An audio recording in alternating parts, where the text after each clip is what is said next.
One of my favorite wintertime activities is feeding the hardy winter birds by hand. While I've done it successfully, I wouldn't say I'm an absolute pro at it, but I wanted to share a few tips and tricks to help win over these cute little birds. For me, it's super special to form a brief connection with a wild bird and feel its tiny feet on your hand.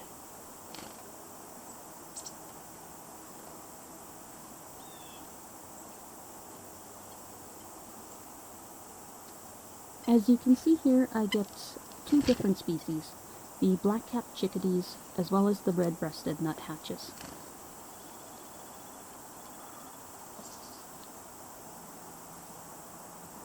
I would recommend going to an area where the birds are fed already. This way, the birds have already learned to associate people with food.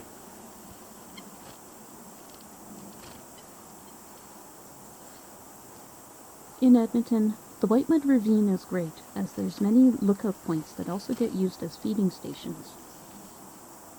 There are many ravines in Edmonton, and walking trails in the river valley. And outside of Edmonton, there's places like By the Lake Park in Wetaskiwin, the Chickadee Trail near Gwyn, and Telford Lake in Leduc. Using an app like All Trails could help you find a potential trail.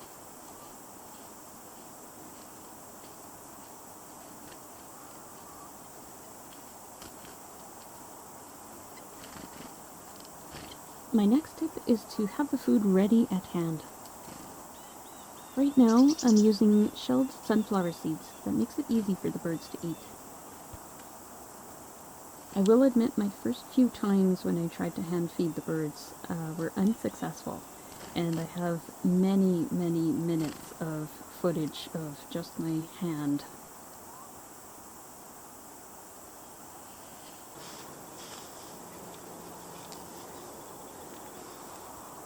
I noticed too that the birds will very quickly check you out, and within seconds they will determine whether you are a source of food or not. And if you are not, they will fly away.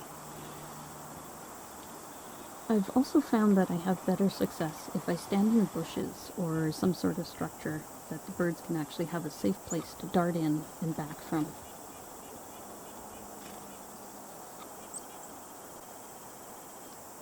I've also noticed that it seems like the colder the weather, the better. I've noticed that the chickadees seem to pause on my hand longer on the colder days, almost like they're warming up their feet on my bare skin. The only thing about that, of course, is you have to be mindful of the frostbite on your own fingertips.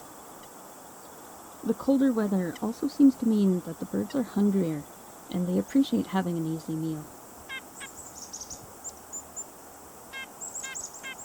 One other thing I do personally is avoid staring directly at my hand. I will actually turn my head slightly away and look slightly out of the corner of my eyes. A direct stare is intimidating to many animals, especially birds. My last tip is optional, but this kind of ties in with the comment about being ready with food. I have seen some people walk with their hand out and then stop as the birds appear in the trees. It's kinda cute, and it makes me think of the Dickie D bikes or the ice cream truck going through the neighborhood.